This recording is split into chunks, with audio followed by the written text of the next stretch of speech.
नमस्कार, मैं हूं आपके साथ मयंक। आज 25 अप्रैल है। देखिए, मैं सीधा खबर पे आना चाहूँगा। आपने अगर मेरा पिछला वीडियो देखा हो जो कल मैंने दोपहर को बनाया था, उस वीडियो में मैंने आपसे कहा था कि अगले चंद घंटों बाद एक बड़ी खबर आने वाली है ईरान और अमेरिका से जुड़ी। और देखिए, करीब 6-7 घंटे बाद वो खबर आ गई। ईरान के विदेश मंत्री अब्बास अराक्ची साहब इस्लामाबाद में हैं। ये खबर जो है बीती रात जैसी ही सामने आई, देखिए मैं पूरी रात इसको फॉलो करता रहा, इस खबर को। वाइट हाउस में क्या हो रहा है उसको फॉलो करता रहा। और अब जो खबरें हैं आप देख सकते हैं कि अब्बास अराक्ची साहब जो हैं वो इस्लामाबाद में हैं। इसके बाद वो ओमान जाएंगे और उसके बाद वहाँ से रूस भी जाएंगे। अमेरिका की तरफ से जो बयान आ रहे हैं कि स्टीव विटकॉफ और जेडी कुशनर जो हैं वो इस्लामाबाद पहुँचने वाले हैं। मेरे बड़े सारे दर्शक भी ये बात पूछ रहे हैं कि मयंक भाई अब आगे क्या होने वाला है, ये बताइए। क्या कोई बातचीत होने वाली है या आगे अब क्या होगा, जंग होगी या जो भी होगा। देखिए, ईरान के विदेश मंत्री अब्बास अराक्ची साहब अचानक इस्लामाबाद कैसे पहुँचे, इसके पीछे एक लंबी सी कोशिश है। देखिए, सबसे पहले खबर आती है कि जनरल मुनीर की पेजेश्कियान साहब से ईरान के राष्ट्रपति से 1 घंटे तक बात हुई। ये मैं आपको एक दिन पहले की बात बता रहा हूँ। करीब 1 घंटे की मुनीर ने जो है, जनरल मुनीर ने फ़ोन किया पेजेश्कियान साहब को और 1 घंटे तक बातचीत की। उसके बाद खबर आती है कि मुनीर का फ़ोन जाता है बीजिंग और उन्होंने जिनपिंग से फ़ोन पर बात की। उसके बाद खबरें ये आई कि चीन की तरफ से एक कॉल गया तेहरान, और हो सकता है कि खुद जिनपिंग ने बात की हो या हो सकता है उनके विदेश मंत्री ने, चीन के विदेश मंत्री वांग यी ने अब्बास अराक्ची साहब से फ़ोन पर काफ़ी देर बात की। देखिए, ये आपको ये सब फॉलो करना पड़ेगा, ट्रेल्स, ये समझने के लिए कि आखिर होने क्या जा रहा है। देखिए, मैंने जब ये खबर आई थी कि जनरल मुनीर ने 1 घंटे तक बात की है, तभी मैं ये समझ गया था कि एक बार फिर से जो है वो चीन को, मैं आपको बता भी चुका हूँ कि चीन को लूप में लेकर एक बार फिर से ईरान को जो है वो टॉक्स टेबल पर लाने की कोशिश है। इस समय जो हालात हॉर्मूज में हैं उसमें आप ये बात समझिए कि चीन को बड़ा नुकसान हो रहा है इस लिहाज से, क्योंकि उसके जितने शिप्स पहले निकल रहे थे अब उतने नहीं निकल रहे हैं, क्योंकि हालात तनावपूर्ण है, कम निकल रहे हैं। चीन के शिप्स निकल रहे हैं वहाँ से, लेकिन जितनी संख्या में जब ओपन था पूरी तरफ से हॉर्मूज, उतने शिप्स अब नहीं निकल पा रहे। ऑब्वियस सी बात है कि तनाव है वहाँ पे। तो ऐसे हालात में ये बात तो साफ है कि ऑयल के लिहाज से, सप्लाई के लिहाज से चीन को नुकसान हो रहा है। अब इस बीच में जो खबरें हैं, जो डिफेंस एक्सपर्ट्स ये बात कर रहे हैं और जो खबर है, देखिए ईरान की तरफ से बात साफ कर दी गई है कि ये किसी तरह की कोई डील को लेकर कोई बातचीत नहीं होने जा रही है। और पर्दे के पीछे ऑफ द रिकॉर्ड्स भी अगर कोई बातचीत होती है तो किसी डील को लेकर कोई बातचीत नहीं होने वाली है। अगर किसी तरह की कोई चर्चा होती भी है विदेश मंत्री के साथ, ईरान के विदेश मंत्री के साथ, तो वो सिर्फ इस मुद्दे पर हो सकती है कि आगे के दौर की क्या कोई बातचीत की जाए या नहीं। देखिए, इस बात को समझिए, 2 अलग अलग चीज है। इस मुद्दे पर बात करना कि आगे कैसे बात होगी या बात करनी है या नहीं, इसका मतलब किसी डील पर कोई बातचीत होने जा रही है, ऐसा कतई नहीं है। अमेरिका की तरफ से क्या बयान आया है कि स्टीव विटकॉफ और कुशनर आ रहे हैं, जेडी वेंस नहीं आ रहे हैं। कुशनर और स्टीव विटकॉफ के लेवल पर कोई चर्चा नहीं हो सकती, कोई डील नहीं हो सकती। यानी ये अगर किसी भी तरह का कोई मैसेज का आदान प्रदान होता भी है तो वो सिर्फ इस मुद्दे को लेकर हो सकता है कि अगले दौर की बातचीत किस गाइडलाइन पर की जाए, बातचीत कैसे की जाए। एक बहुत ही सुपरफिशियल मामला है, इसमें कोई बड़ी डील नहीं होने जा रही। जो जिस तरह की खबरें आपने कई जगह देखी होगी, देखिए ऐसा है, जो समझ कह रही है फिलहाल, जो इंटरनेशनल एक्सपर्ट्स बता रहे हैं कि शायद चीन के कहने पर ईरान इस बात के लिए राज़ी हुआ कि ठीक है, हम एक बार जाके इस बात पर चर्चा कर सकते हैं कि आगे मुलाकात कब करनी है, डील नहीं। ईरान ने ये बात तय कर दी है कि यूरेनियम के मुद्दे पर तो अब बात ही नहीं होगी। आप बातचीत करें ना करें, डील करें ना करें, अब यूरेनियम के मुद्दे पर वो हिस्ट्री हो गई। अब ईरान यूरेनियम पर कोई बात नहीं करेगा, परमाणु प्रोग्राम पर कोई बात नहीं करेगा, चाहे जेडी वेंस आ जाए, चाहे डोनाल्ड ट्रंप खुद आ जाए। ये बात साफ है। इसलिए ये ऐसा कतई सोचने की ज़रूरत नहीं है कि इस्लामाबाद में बातचीत से कोई डील हो जाने वाली है। बिल्कुल बेसलेस बात है। हकीकत जानते हैं आप क्या है? हकीकत ये है कि ईरान के सेना प्रमुख अहमद वाहिदी साहब अमेरिका के निशाने पर हैं, डोनाल्ड ट्रंप के निशाने पर है। हकीकत ये है, व्हाइट हाउस में एक बड़ी बैठक हुई, जो मेरी जानकारियां कह रही हैं व्हाइट हाउस में एक बड़ी बैठक होती है, उस बैठक में डोनाल्ड ट्रंप शामिल थे, जितने सुरक्षा अधिकारी बड़े सेना के अधिकारी थे वो शामिल थे। उसमें डोनाल्ड ट्रंप ने ये पूछा कि आखिर ये बताइए कि ईरान बात करने के लिए तैयार क्यों नहीं होता, ईरान झुकने को अब भी तैयार क्यों नहीं हो रहा, क्या वजह है। डोनाल्ड ट्रंप को बताया गया आईआरजीसी के चीफ है अहमद वाहिदी, जो 1 इंच भी झुकेंगे नहीं। उसके बाद एक बड़ा प्लान तैयार हुआ है, जैसी खबरें हैं सूत्रों से, कि अहमद वाहिदी साहब ईरान के सेना प्रमुख अब अमेरिका के निशाने पर हैं और उनको लेकर एक बड़ा असैसिनेशन की कोशिश हो सकती है।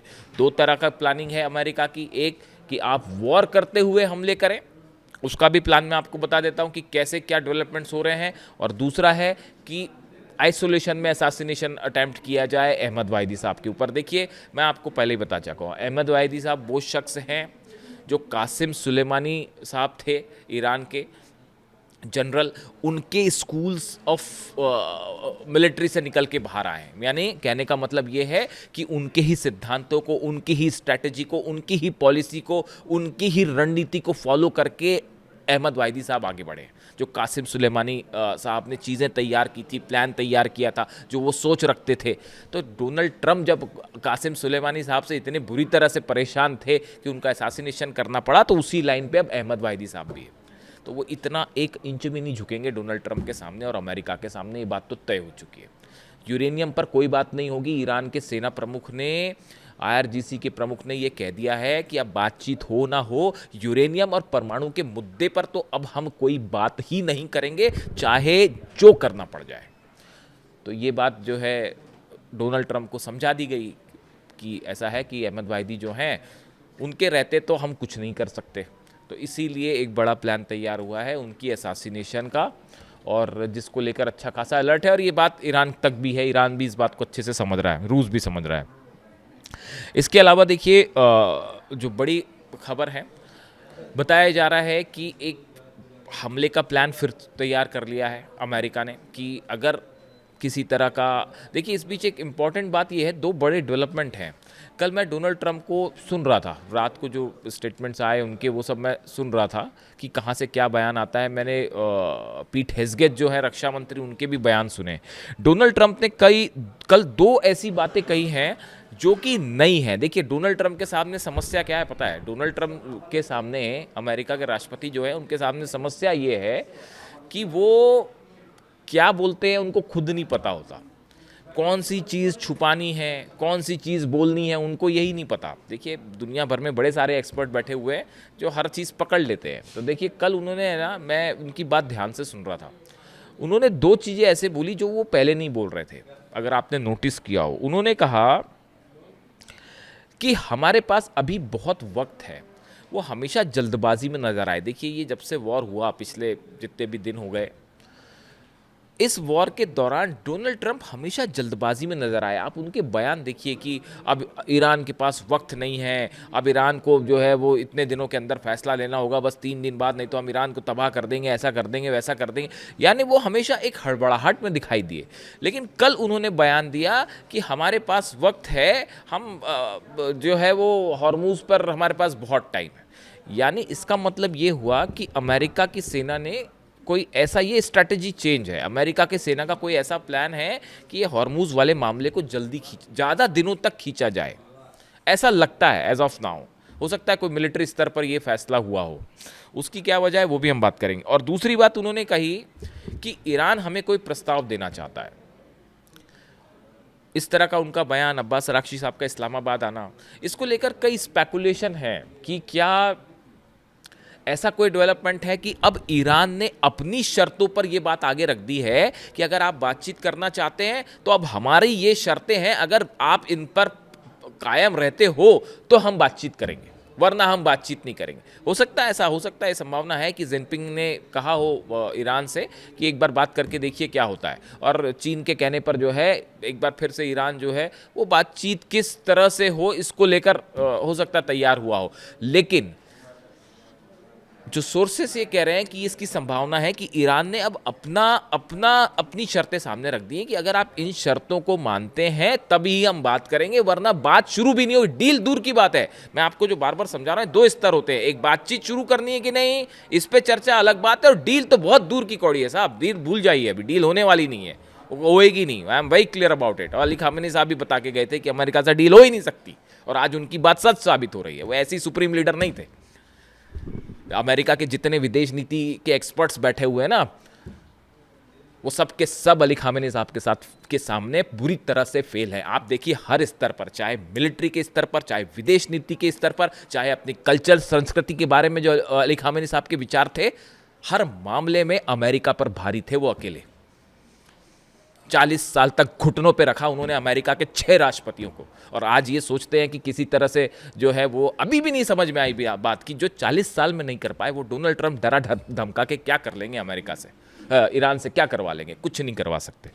तो देखिए, हो सकता है कि ये बात हो कि ईरान ने अब अपनी शर्तें रख दी हो सामने। ये ऐसा इस तरह के हिंट मिलते हैं डोनाल्ड ट्रंप के बयानों से, लेकिन देखिए हकीकत ये है, Qeshm island, Ladakh, Hormuz, Abu Musa, Bandar Abbas, Kharg, ये 6 जगहों पर बड़े हमले का प्लान तैयार है। केशम आइलैंड वो जगह है जहां से ईरान छापामार युद्ध करता है, यानी कि ये जो अचानक से हमले करना है इसका पूरा कंट्रोल केशम आइलैंड से होता है। लद्दाख आइलैंड है, यहाँ पर द्वीप जो है लद्दाख का, अंडरग्राउंड मिसाइल्स हैं, यहाँ पे जितनी स्ट्रैटेजिक मिसाइल्स हैं वो लद्दाख द्वीप के आसपास लगा रखी हैं।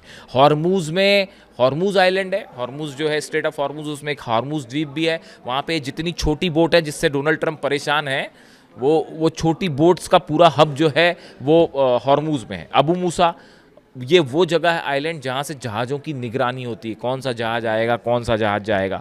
बंदर अब्बास तो नेवी का हेडक्वार्टर है, आप जानते ही हैं, और खार्ग से 90% ऑयल ईरान का एक्सपोर्ट होता है। ये वो 6 जगह हैं जहाँ पर सीधा हमले की तैयारी है, और बताया ये भी जा रहा है कि शायद इसका फैसला भी हो चुका था, लेकिन फिर ये सोचा गया कि भाई ज़्यादा नुकसान हो जाएगा पलटवार में, इसलिए इस प्लान को एक बार देखिए। वो हकीकत ये है कि ये डोनाल्ड ट्रंप ने प्लान को ओके कर दिया था, लेकिन पुतिन की खुफिया एजेंसी केजीबी ने इसकी जानकारी दे दी ईरान को। हकीकत ये है, और वो प्लान उनको चेंज करना पड़ गया। ये हमले 3 से 4 दिन पहले होने वाले थे। जो मेरी इन्फॉर्मेशन है उसके मुताबिक ये हमले 3 से 4 दिन पहले हो जाते, लेकिन रूस ने जानकारी जो है ईरान को दे दी, और ईरान ने उसके हिसाब से अपनी तैयारी शुरू कर दी थी, इसलिए ये हमला टालना पड़ा। अब फिलहाल देखिए चीन की तरफ से ये कहना अपने नागरिकों को कि या तो आप ईरान में हैं तो आप छिप जाइए, और या फिर छोड़ दीजिए। ये बात चीन समझ रहा है इस बात को कि हमला होना तय है। देखिए, हम अगर पिछले कुछ दिनों की बात करें, जब से हॉर्मुज में तनाव है और अमेरिका और ईरान की सेना आमने सामने है, तो 187 शिप्स जो हैं वो हॉर्मुज को पार किया, जो ईरान ने पार करवाए हैं, और इसमें से 25% जो हैं वो चाइना के शिप्स हैं। यानी देखिए बड़ी संख्या में अब भी चाइना जा रहा है ईरान का तेल, लेकिन उस तरह से नहीं जा रहा जिस तरह से पहले जाता था। इसलिए जो चाइना का मैन्युफैक्चरिंग हब है उस पर बड़ा संकट मंडरा रहा है। इसीलिए ऐसा लगता है कि चीन ने इनिशिएट किया इस बात को कि एक बार बात की जाए। उसके अलावा देखिए बेन गुरियन एयरपोर्ट इजराइल से बड़े डेवलपमेंट है। यहाँ पे बड़ी संख्या में अमेरिका के रिफ्यूलिंग प्लेन्स पहुँच गए हैं, जो कि हवा में ईंधन भरते हैं जहाज़ों में, फाइटर जेट्स में। यानी आप देखिए ये जो कुछ तैयारियाँ हो रही हैं, इससे ये बात साफ है कि एक बड़े हमले की तैयारी है, और वो पूरी हो चुकी है। अमेरिका ने हमले की तैयारी पूरी कर ली है, उधर से ईरान ने पूरी कर ली है तैयारी। लेकिन इस बीच ये आज इस्लामाबाद में क्या होता है, इस पर हमारी नज़र रहेगी। इससे जुड़ा जो भी अपडेट होगा वो मैं फ़ौरन आप तक पहुंचाऊंगा। लेकिन इस बात के लिए आश्वस्त रहिए, ईरान किसी तरह की कोई डील नहीं करने जा रहा है, और अगर किसी तरह की बातचीत भी होती है तो वो पूरी तरह से ईरान की शर्तों पर होगी। वीडियो कैसा लगा बताइए। Thank you so much.